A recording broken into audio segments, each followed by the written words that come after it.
الحمد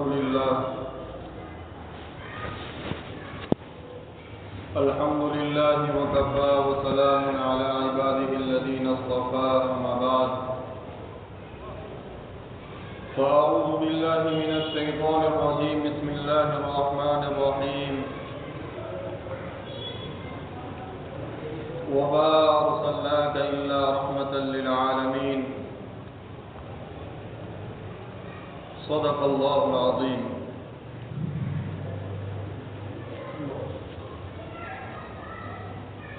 میرے محترم بھائیو، دوستو، بزرگوں، جیسا کہ ہم سب کو معلوم ہے کہ ہمارا موضوع حضرت نبی کریم صلی اللہ علیہ وسلم کی پاکیزہ سیرت کے متعلق چل رہا ہے۔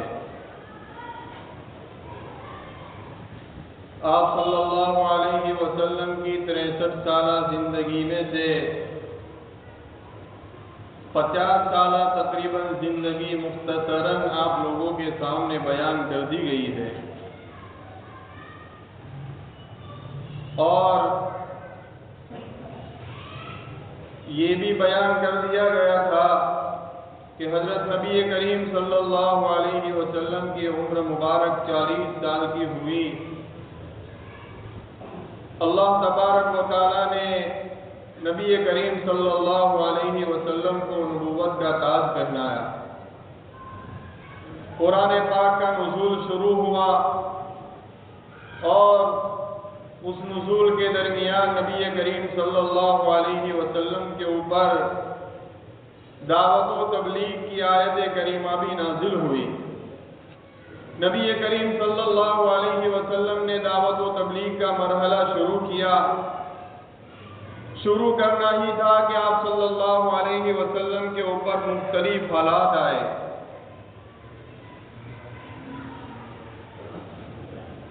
اور ان سارے حالات کا مقصد یہی تھا کہ کفار مکہ یہی چاہتے تھے کہ آپ دعوت و تبلیغ کا کام بند کر دیں، مسلمانوں کو اور اسلام کو روک دے۔ لیکن نبی کریم صلی اللہ علیہ وسلم نے ان حالات کا مقابلہ کیا، اور آپ دعوت و تبلیغ کا فریضہ انجام دیتے رہے۔ اخیر میں نبی کریم صلی اللہ علیہ وسلم کے سامنے یہ مرحلہ بھی آیا کہ جس کی پرورش میں آپ تھے، جناب ابو طالب، ان کا بھی انتقال ہو گیا، اور اسی سال میں حضرت خدیجہ الکبریٰ، جو آپ صلی اللہ علیہ وسلم کی رفیق حیات اور آپ کی ایک بہت بڑی گویا مددگار تھی، ان کا بھی انتقال ہو گیا۔ کفار قریش کو ڈر سارا ختم ہو گیا، اس لیے کہ جناب ابو طالب بھی دنیا سے رخصت ہو چکے تھے۔ اب ان لوگوں نے نبی کریم صلی اللہ علیہ وسلم کو پھر سے تکلیف دینا، کھلے عام تکلیف دینا شروع کیا۔ نبی کریم صلی اللہ علیہ وسلم نے طائف کے سفر کا ارادہ کیا۔ آپ صلی اللہ علیہ وسلم حضرت زید بن حارثہ کو لے کر طائف کے لیے روانہ ہوئے، اور آپ نے ایک روایت کے مطابق 10 دن وہاں قیام فرمایا۔ راستے کے اندر جو سردار ملے، ان سے ملاقات کی، ان کو دین سمجھایا۔ آپ صلی اللہ علیہ وسلم کو ان کے سے خیر کی امید دی، اس لیے کہ دودھ کا زمانہ، آپ کا بچپنا قبیلہ بنو سعد جو طائف کے قریب ہی کے اندر ہے وہاں گزرا تھا، تو حضور کو یہ خیال تھا کہ یہ لوگ خیر خواہی کریں گے۔ لیکن طائف کے سرداروں نے نبی کریم صلی اللہ علیہ وسلم کے ساتھ جو کیا، ہم سب روزانہ اس کو سنتے رہتے ہیں۔ ہر ایک نے مختلف طریقوں سے جواب دیا، بلکہ وہ عرب کی مشہور مہمان نوازی تو کیا کرتے، بدماشوں کو نبی کریم صلی اللہ علیہ وسلم کے پیچھے لگا دیا۔ ان بدماشوں نے نبی کریم صلی اللہ علیہ وسلم کے اوپر پتھروں کی بارش برسائی، یہاں تک کہ آپ کی جوتیاں خون سے رنگین ہو گئی، آپ بے ہوش ہو کر گر گئے۔ حضرت زید بن حارثہ نے اپنے کندھے کے اوپر نبی کریم صلی اللہ علیہ وسلم کو اٹھایا اور اس بستی سے باہر لے کر آئے۔ آبادی سے باہر نکل کر نبی کریم صلی اللہ علیہ وسلم نے ایک باغ کے اندر پناہ لی۔ یہ باغ مکہ کے رئیس ربیعہ کے بیٹے عتبہ اور شیبہ کا تھا۔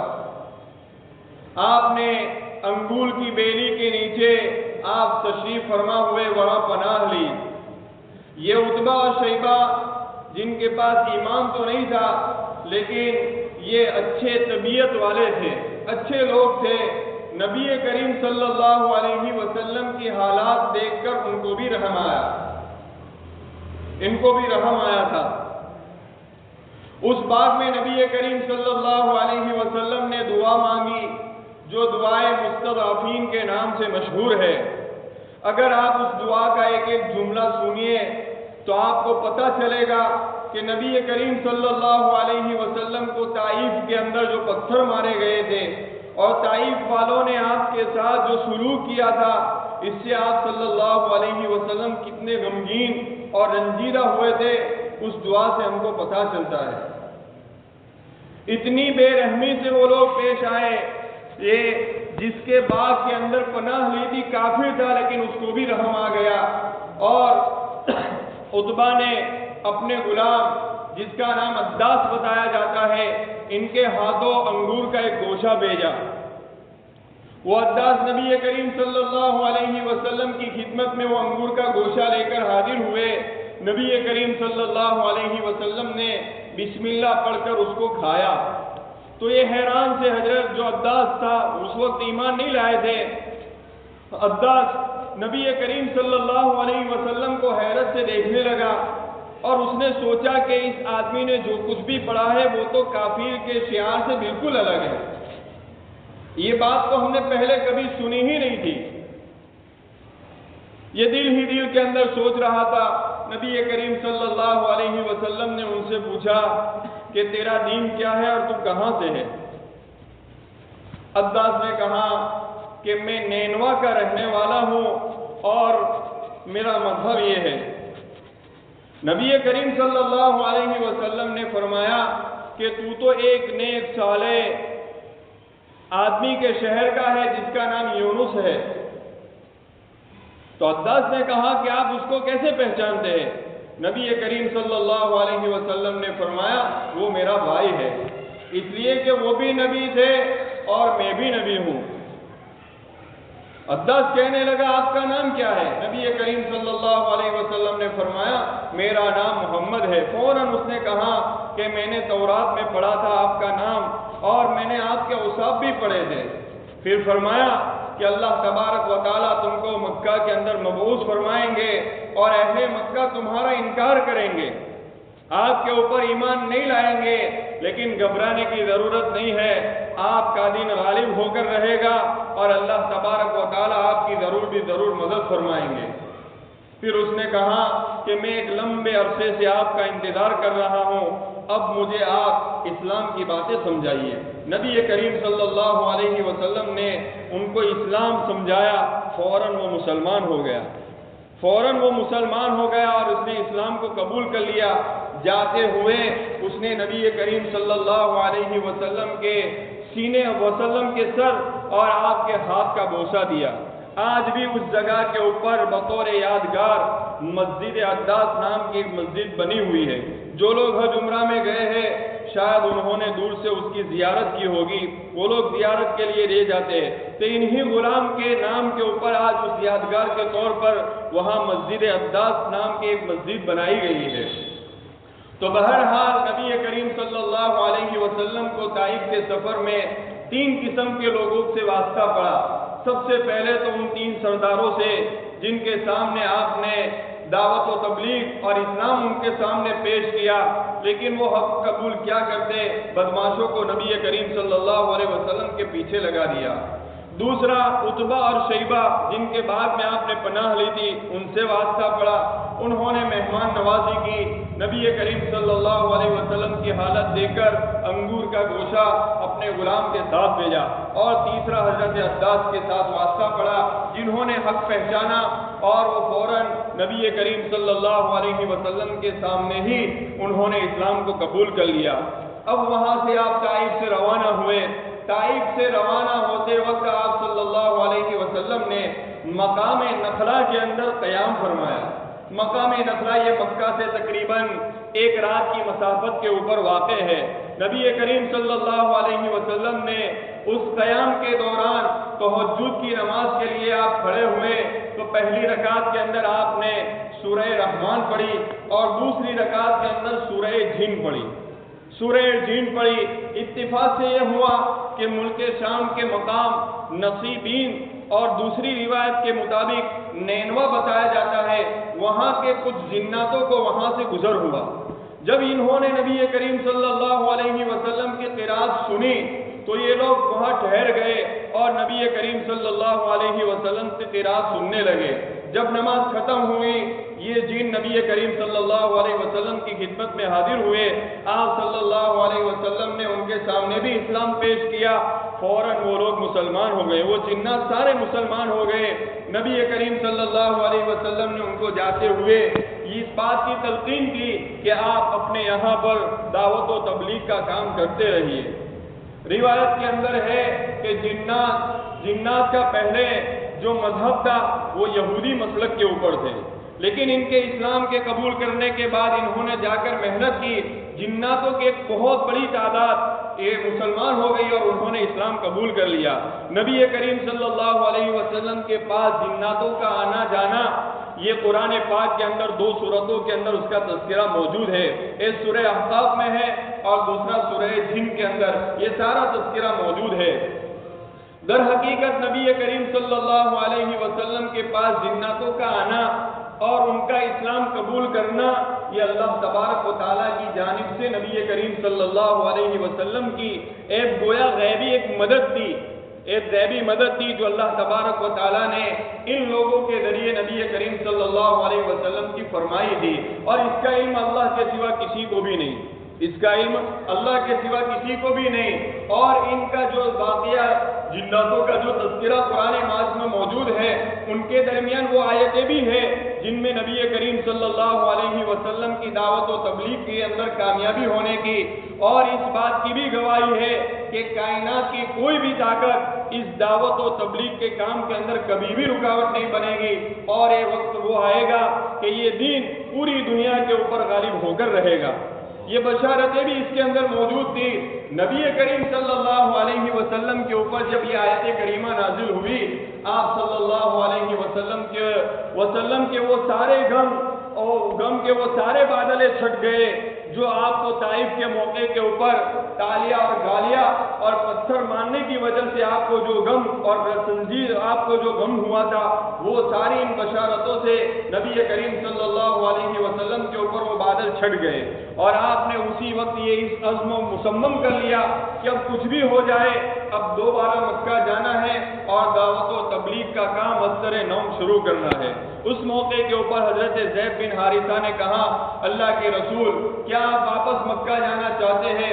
جنہوں نے آپ کے ساتھ جو سلوک کیا ہم سب کے سامنے ہے، انہوں نے ہم کو نکالا ہے، آپ واپس وہاں جانا چاہتا ہے۔ اللہ کے رسول نے فرمایا، زید یاد رکھنا یہ جو حالات تم دیکھ رہے ہو ایک وقت وہ آئے گا کہ اللہ کشادگی کے حالات لائے گا، اور ایک دن آئے گا کہ یہ دین پوری دنیا کے اوپر غالب ہو کر رہے گا، دنیا کی کوئی بھی طاقت اس دین کو غالب ہونے سے نہیں روک سکتی۔ آپ صلی اللہ علیہ وسلم مقام نخلا سے نکلے اور آپ نے کوہ ہیرا کے اندر قیام فرمایا، جس کو غار ہیرا بھی کہا جاتا ہے۔ وہاں کوہ ہیرا میں جا کر نبی کریم صلی اللہ علیہ وسلم نے سب سے پہلے مکہ کے جو بڑے بڑے سردار تھے ان کو پیغام لکھا، لیکن کسی بھی سردار نے اپنی ضمانت میں اور آپ کی حفاظت کی ذمہ داری نہیں لی، کسی نے کوئی جواب نہیں دیا۔ لیکن یہ خط مطعم بن عدی کے پاس پہنچا۔ مطعم بن عدی کے پاس پہنچا، جیسے ہی انہوں نے خط پڑھا فوراً نبی کریم صلی اللہ علیہ وسلم کی خدمت میں حاضر ہوئے، کوہ ہیرا کے اندر گئے، نبی کریم صلی اللہ علیہ وسلم کے پاس جا کر نبی کریم صلی اللہ علیہ وسلم کو اپنے ساتھ لیا اور وہ مکہ میں آئے۔ مکہ میں آئے مطعم بن عدی کے جو بیٹے تھے ننگی تلوار لیے ہوئے کعبۃ اللہ کے ارد گرد کھڑے تھے. آپ صلی اللہ علیہ وسلم کو مطعم بن عدی کعبۃ اللہ کے پاس لائے, 7 چکر لگائے, حضور نے طواف کیا اور انہی حضرت مطعم بن عدی اور ان کے بیٹوں کے تلواروں کے سائے میں یہ سارے لوگ نبی کریم صلی اللہ علیہ وسلم کو گھر پہنچایا. قریش نے کہا کہ مطعم بن عدی تیرا محمد کے ساتھ کیا تعلق ہے کہ تو اتنی بڑی حمایت کر رہا ہے, طرفداری کر رہا ہے؟ مطعم بن عدی نے کہا میرا تعلق کوئی نہیں ہے, لیکن میں اس کا حمایتی ہوں. جب تک وہ میری نگاہ میں میری حمایت میں ہے کسی کی مجال نہیں ہے کہ ان کی طرف آنکھ اٹھا کر دیکھے. یہ بہادری مطعم بن عدی کی جب قریش نے دیکھی تو وہ بھی خاموش ہو گئے اور انہوں نے کچھ بھی نہیں کہا. بہرحال نبی کریم صلی اللہ علیہ وسلم نے نبی کریم صلی اللہ علیہ وسلم وہاں اپنے گھر تشریف لے گئے. اب میں نے پہلے بتایا کہ ابو طالب اور حضرت خدیجہ کا تو پہلے ہی انتقال ہو گیا تھا. اب جب حضرت خدیجہ الکبریٰ کا انتقال ہوا تو نبی کریم صلی اللہ علیہ وسلم کا دوسرا نکاح حضرت سودا سے ہوا. حضرت سودا اور حضرت عائشہ رضی اللہ تعالی عنہ سے ہوا. اب ان دونوں کا نکاح چونکہ قریب ہی زمانے کے اندر ہوا تھا, اس لیے مورخین کے درمیان اختلاف ہے کہ پہلے حضرت سودا کا ہوا یا حضرت عائشہ کا ہوا. ابن اسحاق کہتے ہیں کہ پہلے حضرت سودا کا ہوا. علامہ ابن کثیر کہتے ہیں کہ پہلے حضرت عائشہ کا ہوا, اور جمہور کے نزدیک یہ ہے, جمہور حضرت سودا کے قائل ہے کہ سب سے پہلے حضرت خدیجہ کی وفات کے بعد یہ سعادت حضرت سودا کے ذمے میں آئی کہ ان کا نکاح نبی کریم صلی اللہ علیہ وسلم کے ساتھ ہوا. حضرت سودا یہ قبیلہ عامر بن لوئی سے تعلق رکھتی تھی. ان کا خاندان مدینہ میں بنو نجار سے ملتا تھا. یہ بہت ہی شریف خاتون تھی. ان کا پہلے بھی نکاح ہوا تھا حضرت سکران نام کے کسی آدمی سے, ان کا نکاح ہوا تھا. اور حضرت سودا نے دوسری مرتبہ جو حبشہ کی ہجرت ہوئی ان کے اندر بھی شرکت کی تھی. ایک لمبے زمانے تک وہاں رہی, اس کے بعد وہ مکہ میں آئی, اور مکہ میں آنے کے بعد ان کے پہلے شوہر کا انتقال ہوا جن سے ایک اولاد بھی تھی جن کا نام حضرت عبدالرحمن ایسا کچھ نام تھا بیٹے کا. تو نبی کریم صلی اللہ علیہ وسلم کی خدمت میں یہ دوسری شادی جو ہوئی حضرت سودا کی ہوئی. نبی کریم صلی اللہ علیہ وسلم جب حضرت خدیجہ الکبریٰ کا انتقال ہوا غمگین رہا کرتے تھے, اس لیے کہ چھوٹے سے بچے تھے. حضرت فاطمہ ہے, حضرت ام کلثوم ہے, یہ ابھی چھوٹے بچے تھے. نبی کریم صلی اللہ علیہ وسلم کو غم یہ ہوتا تھا کہ ان کی دیکھ بھال کرنے والا کوئی نہیں ہے, اس بات کا غم ہوتا تھا. حضرت عثمان جب یہ منظر دیکھا تو حضرت عثمان بن مظعون ایسا کچھ نام ہے, ان کی جو زوجہ تھی جن کا نام غالباً خولہ بنت حکیم بتایا جاتا ہے, انہوں نے سوچا کہ نبی کریم صلی اللہ علیہ وسلم کو کسی رفیقہ اور کسی مونس کی ضرورت ہے. تو وہ حضرت سودا کے ابا کے پاس گئی اور زمانہ جاہلیت کے مطابق سلام کیا اور پھر نکاح کا پیغام دیا.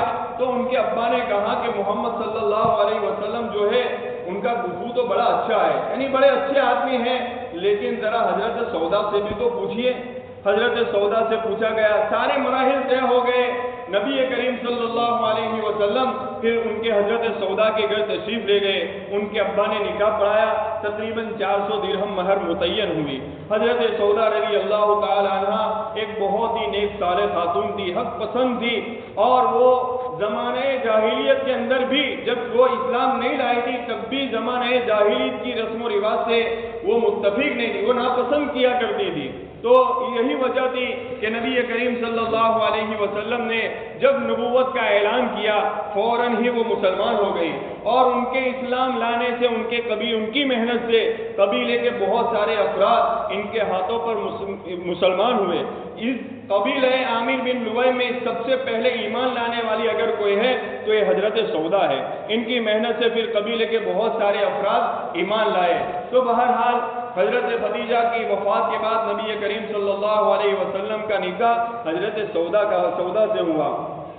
اللہ کے رسول صلی اللہ علیہ وسلم کی عادت شریفہ تھی کہ قبائل کے پاس جاتے تھے, قبائلوں کا دورہ کرتے تھے, اور ان کے پاس جا جا کر لوگوں کو اسلام سمجھاتے تھے، دین کی دعوت دیتے تھے۔ میلے لگتے تھے، آپ میلوں کے اندر تشریف لے جاتے تھے۔ نبی کریم صلی اللہ علیہ وسلم کا پوری زندگی یہ معمول رہا، ہر ایک کے پاس جا جا کر ان کو دین کی دعوت دیتے تھے۔ نبی کریم اب چونکہ دوسری طرف قریش نبی کریم صلی اللہ علیہ وسلم کا جھٹلانا اور آپ کی دعوت سے لوگوں کو روکنے کا بیڑا تو انہوں نے اٹھا ہی رکھا تھا، اس لیے نبی کریم صلی اللہ علیہ وسلم نے یہ حکمت اختیار کی کہ اب دعوت و تبلیغ کا کام رات کے وقت کرنا ہے تاکہ یہ قریش رکاوٹ نہ بنے۔ آپ نے اس حکمت عملی کے پیش نظر ایک مرتبہ رات میں حضرت ابو بکر صدیق اور حضرت علی رضی اللہ تعالی عنہ کو اپنے پاس لیا اور آپ تشریف لے گئے۔ آپ چلتے رہے یہاں تک کہ آپ عقبہ گھاٹی کے پاس گئے، وہاں کچھ قبیلے تھے، آپ نے ان کو اسلام کی اور اسلام کی دعوت دی۔ انہوں نے اسلام کی بات سب کچھ سنی قبیلے والوں نے، لیکن انہوں نے جواب بھی بڑا اچھا دیا، لیکن انہوں نے اسلام قبول نہیں کیا اور اسلام کے بارے میں انہوں نے کوئی حتمی فیصلہ نہیں کیا۔ پھر نبی کریم صلی اللہ علیہ وسلم مینا کے لیے روانہ ہوئے۔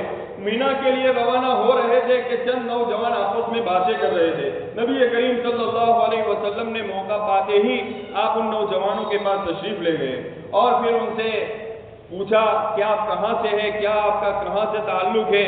تو یہ 6 نوجوان تھے جن کا جو اہل یثرب کے تھے اور ان کا تعلق قبیلہ خزرج سے تھا۔ نبی کریم اب یہ چونکہ یہ لوگ اپنے قبیلوں کے اندر یہودیوں سے نبی کریم صلی اللہ علیہ وسلم کے بارے میں سن چکے تھے کہ یہ اس طرح نبی آئیں گے، ان کا نام یہ ہوگا، ان کی صفت یہ ہوگی۔ نبی کریم صلی اللہ علیہ وسلم نے ان سے پوچھا کہ کیا تم یہودیوں کے حلیف ہو؟ انہوں نے کہا ہاں۔ نبی کریم صلی اللہ علیہ وسلم نے فرمایا آپ مجھے چند منٹ دیجئے یا تھوڑا وقت دیجئے تاکہ میں آپ کے سامنے کچھ باتیں کر سکوں۔ وہ سارے لوگ بیٹھ گئے۔ نبی کریم صلی اللہ علیہ وسلم نے ان کو اسلام کی دعوت دی، دین سمجھایا۔ یہ لوگ سمجھ گئے کہ جو ہمارے یہودی کہتے تھے یہی وہی نبی لگتا ہے۔ پھر انہوں نے آپس میں مشورہ کیا کہ ہم سے یہود سبقت کر جاوے، اس سے پہلے کیوں نہ ہم ہی اسلام کو قبول کر لے۔ فوراً ہی یہ 6 نوجوان تھے، انہوں نے نبی کریم صلی اللہ علیہ وسلم کے ہاتھوں یہ لوگ ایمان لائے۔ نبی کریم صلی اللہ علیہ وسلم کے ہاتھوں ایمان لائے۔ پھر نبی کریم صلی اللہ علیہ وسلم نے ان کو بھی تلقین کی کہ آپ اپنے قبیلے میں اپنے شہر میں جب جائے اسلام اور اس کی تلقین کی کہ وہاں بھی آپ دعوت و تبلیغ کا کام کرتے رہیے۔ یہ لوگ اپنے شہر گئے اور انہوں نے بھی دعوت و تبلیغ کا کام شروع کیا اور کئی گھر کے اندر ان کے قبیلے کے اندر ایمان پہنچ گیا، لوگوں نے اسلام کو قبول کیا۔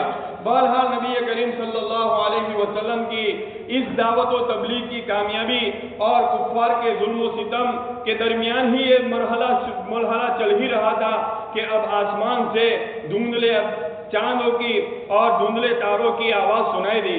گویا اسی موقع کے اوپر نبی کریم صلی اللہ علیہ وسلم کو پھر وہ اسراء اور معراج کا واقعہ پیش آیا۔ اب یہ اسراء اور یہ معراج کیا ہے، کب ہوئی، انشاءاللہ اس کو آئندہ سنیچر بیان کریں گے۔ وآخر دعوانا الحمدللہ رب العالمین۔